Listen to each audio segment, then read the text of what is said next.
What's up, guys? Welcome to another video. Happy to have you on here. So today we're going to be looking at this amazing innovation that is coming to us from the country of Korea.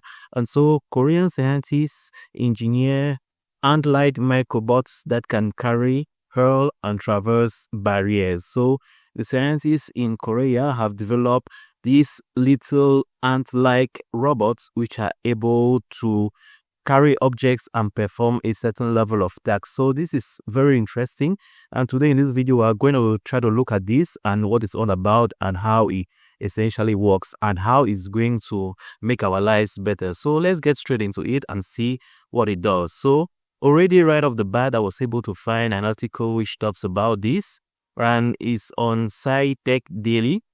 And so an article was written about this a couple of months ago, which went into details about what these are and how they work actually. So watch ant-like robot swarm lift heavy objects with Herculean strength. So here you see these little tiny robots.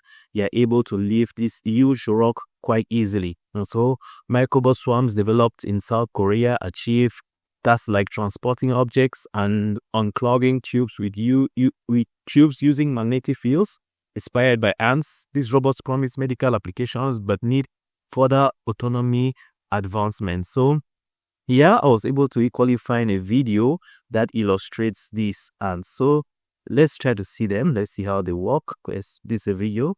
So here are some of the things they are able to do: self-climbing over obstacle and agile walking, non-magnetized microrobots with low assembly stiffness, self-throwing over obstacle, lifting obstacle, rolling spherical obstacle, and pushing cuboid obstacle. So basically these microbots are able to perform already some predefined actions, right?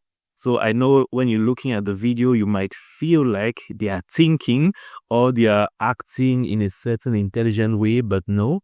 They are actually just performing already recorded task. But nevertheless, it's also very impressive to see them do that. So here in this video, you can clearly see them in action. They are able to throw things. They are able to work in synergy with each other, can really do some amazing things. So here, for example, you can see them struggle to lift up a rock.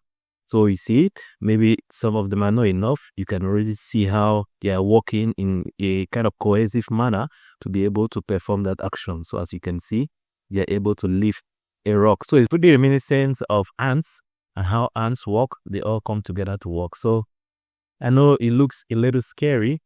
You might feel like these are living organisms which are moving, but no, they are just magnets. They're just magnets which are coordinated and made to work in a certain way. So no need to freak out. So yeah, so that's a little video you can find on this website which will just show you what they are able to do. So here's another video about them. So a demand organism guiding system, ants guiding. No. So these little magnets are able to move this object. Ants guiding here, spinning SC swarm. Yeah.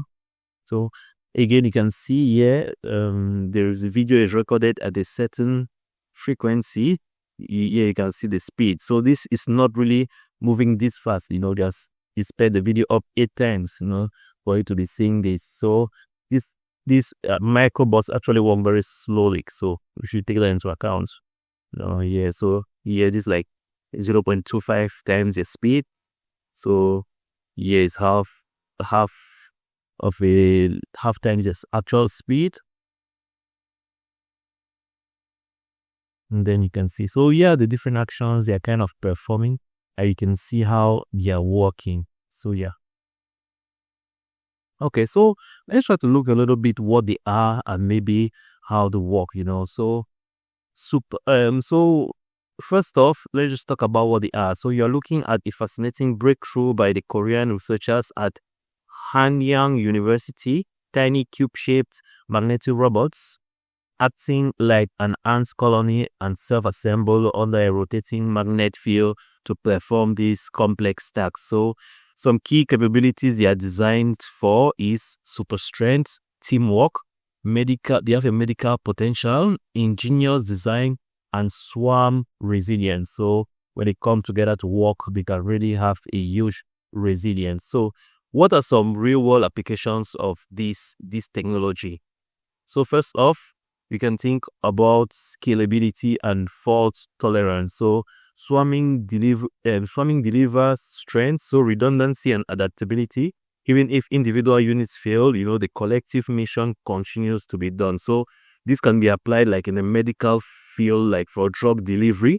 If maybe a part of somebody's body is clogged, you can make use of this robot to deliver the medication in the right place. Like you can put these robots into people's body, right? And using their displacement, you can take the drugs to the right place.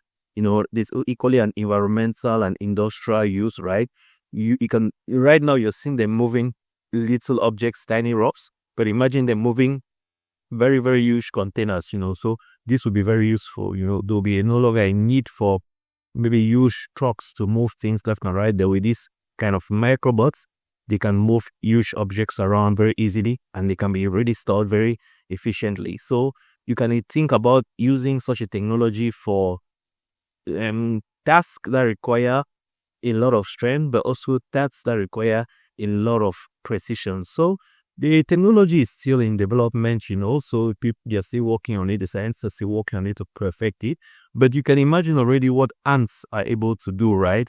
The ants you have already, they're able to build huge ants nests, and they're able to do a lot of work already by themselves. So imagine this swarm of micro robots and what they'll be able to do in terms of strength, in terms of precision, and in terms of the impacts even in the different tasks they are going to do. So this is a very interesting technology. I really look forward to see where it goes and how it is put into application into the world, and how many tasks is going to be handed onto them. I can already think about things like food collection, for example. Can think about fault resolutions. Maybe a pipe is broken somewhere. Maybe you need something very precise to go to the right spot and do the right fixes. And I can think about all those other things as well. So all of that will be really, really useful. So it's a very interesting technology. I definitely think we should be all looking out for it to see how far it's gonna go. So there you have it. I hope you enjoyed the video. Catch you on the next one.